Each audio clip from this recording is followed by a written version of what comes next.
Hey guys, what's up? This is EB here, and today we're here with another character build. Now, today we're here to talk about Joe O'Malley, the boss of the O'Malley gang, his own gang from Ireland. So let's talk about it, shall we? Born on December 11, 1981, Caine O'Malley was 12 years old at this time. He made the biggest impact in his life. Had his firstborn child, Arthur, or Caine, as he called them, with his 12-year-old girlfriend Sarah. It don't make no sense, but it puberty. Come on, guys. Hormones are raging, cells are developing, like muscle, sperm, egg cells, stuff like that. They took care of the baby and each other as soon as they reached to the point where they were actually in their mid 20s. After she died from a car accident from a drunk driver, both Caine and O'Malley took care of each other like father and son and joined the Irish mob. They was actually in Ireland at the time, so you can tell they speak in a Irish accent. Well, his is deeper than most people, so yeah. Like Paine, they actually killed both the boss and the underboss and took over as king and prince of the Irish mob. They renamed their gang after their last names and they moved from Ireland to America to deal and sell dope to their suppliers.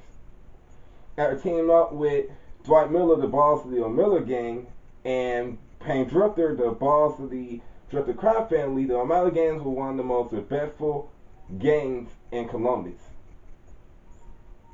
So that's his backstory. Unlike Paine, who was much more ruthless and feared, and his men who were much more rowdy and much more crazy, Joe was smart and respectful about his business and relies on associates like EB. Well, EB was a criminal back then, but now he's a hero. It don't make no sense, but I'll tell you guys later on. Anyway, he relies on his teammates to help him move his dope and his weapons. He actually do weapons training a little bit, but he also do drug dealing. Towards the enemy, he was shown to be much more defensive, aggressive, much more fearful, fearless. And he was also overprotective for his son because he didn't want his son to get involved in this crazy violence. He also showed signs of dementia due to his age. He's actually 46 years old at the time. So he shows signs like irritation, like he very irritated. He had a lot of mood swings. He get agitated a lot more than you think. But he was also shown to be extremely violent and greedy when he tries to take EB to Paine at gunpoint when Paine put a bounty on EB's head. Despite his age and the dementia he has, he shows signs of concern and worry about his son, even killing anyone who tried to take his son down. So he is kind of smart and respectful about business, but he can be greedy when he gets certain things. So he greedy, but he just respectful. So that's his personality. Like background, he's actually Irish, so he speaks in a deep Irish accent. Ah, lad, why do I have to do this here? Why? Why? Something like that. He has like a white complexion on him. He's very pale, pretty much. He has a bald head with hair on the sides.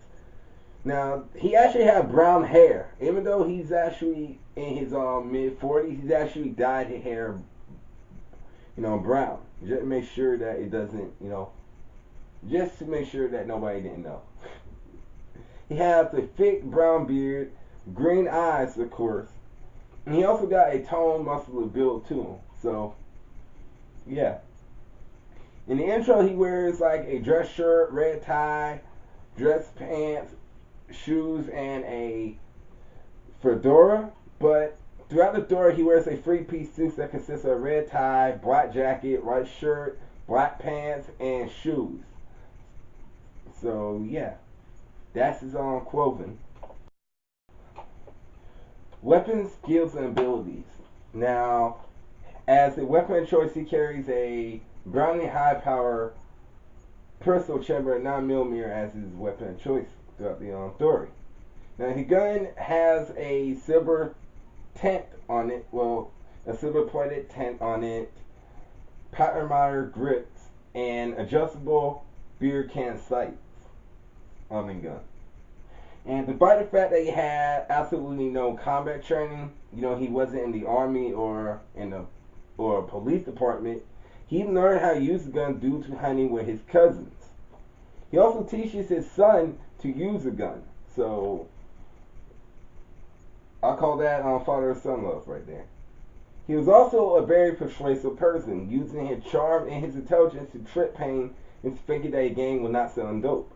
Now, even though Caine liked trading guns and counterfeiting money, Caine didn't like, people doing dope. So Joe was very smart not to have Caine find out, though. So I'll call him one of the most smartest villains in the story. Not that smart. Now, he's actually dead in the story here.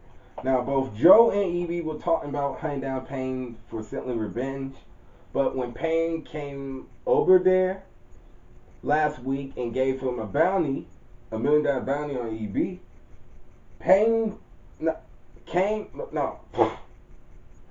Father O'Malley, he gets up, pulls out his gun, and threatened Evie that if he doesn't give himself up, he will shoot him right then and there and take him to Caine and get the money. Enraged by the fact that he was betrayed, Evie used a little gun, a little Deranger pistol that cowboys used back then, to shoot him both in the chest, the left side of the heart, and the head, just finally killing the guy. This actually caused Evie to regret the fact that he killed his former associate, and it actually caused his son Caine into hunting Evie down. Not only that, but this also teaches you guys a lesson.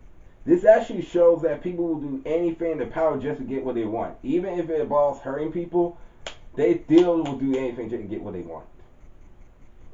So, that's the depth